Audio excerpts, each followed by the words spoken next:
You know, is it because liquidity goes away? Is it because pricing is distorted?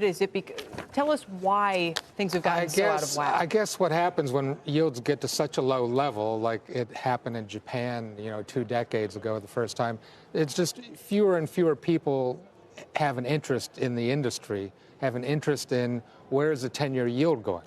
I mean, if it was down like a penny stock the other day, 0.31%, 10-year treasuries, who has an interest? What do you get up in the morning and go, where's the market today? It's just, it doesn't trade the same way, doesn't feel the same way. Don't forget, a lot of your returns are 60-40%, right? The 60% portion is bonds. Well, if bonds are going to be 1%, how's that going to work for anybody? So I think they're kind of making a mistake, and frankly, the example of Europe and Japan is a cautionary tale. 0 rates over there didn't help. Then they went slightly negative. Why are we trying it here? So here's the problem is now we're stuck in a world where the Fed already cut to 1%. They're about to cut to 0, it sounds like, either next week or by April. How do we go back? Even if there's a big fiscal stimulus announcement coming, they will never, ever raise rates in that kind of environment, which is the only way you could start to normalize things. What other options are we left with? Yeah, they've kind of opened Pandora's box by going 50 basis points. Now the market's almost discounted 75 basis points next Wednesday. I mean, how ridiculous is that? Certainly people are thinking 50 basis points. We need 50 basis points. What could that possibly do? No, companies right now are trying to build liquidity. They don't want to borrow and invest in the future. They're looking to build their liquidity. So it just seems like a real mistake. I don't know how they back out of it, the Fed at this point. So 2 questions. Why are we pushing down to the 0 bound or maybe even below? Is it because of political pressure from the White House? Is it because Jerome Powell thinks this is the wise way to go? Is it because we are, quote, not competitive with the low interest rates of other countries and are losing out somehow?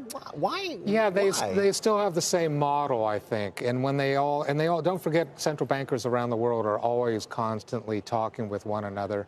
So I think this Federal Reserve, when yields were 2.5%, they said, aha, the U.S. is the one country that has monetary space to ease and help their economy, but it doesn't seem to be doing that much. So in other words, they think when they have rates at 1 3/4, last week, or now 1 1/4, that they still have some room to do some good. But it's like, wait, you've got the wrong model, right? Yields are not going to boost. One of the hallmarks of Bernanke was he cut rates so fast, so sharply, 125 basis points one point within a month. It did nothing. People were running for the hills. It did nothing. They wasted their ammo. And I'm fearful that we're on that path right now. And it's interesting to hear, and we spoke with Vince Reinhart about this last hour, but he said, look, what would they even accomplish by buying more long bonds or buying more mortgages here? The rates are already so low. Eric Rosengren himself acknowledged that the 10 years below the Fed funds rate, there'd be no point in them buying the long bonds. So if they hit 0, and the next step would typically be quantitative easing of bond purchase, and they don't do that, then they're probably inevitably, they need congressional approval, going to have to buy something like stocks or maybe gold. Or, I mean, there's no, what are the other asset classes? And that's how you start thinking through what the financial, I don't know if repression is the right word, but what the end of the bond market or, the hurt to the market's pricing power could look like. Yeah, maybe Powell isn't the right person because he was at that NGO, non-government organization, looking at fiscal policies and things like that. He's not in favor of MMT, modern monetary theory, where there could be a partnership between the Treasury and the Fed.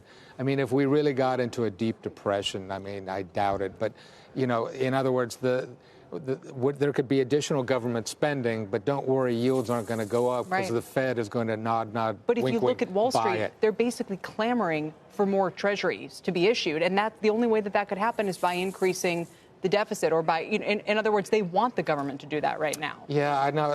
When the decline in yields happens, we think the bond traders want this, but the bond market doesn't always know what's good for it. I mean, as far as I could see, when yields come down below 1%, a lot of these bond traders aren't going to have jobs. They're already under stress due to electronics and. There's just not enough money to be made there, right? Yeah, there's not. It's just not the same interest. I mean, remember years ago, the public was clamoring for government bond funds when they're paying 8%. There was articles in the daily newspapers about what the bond market did.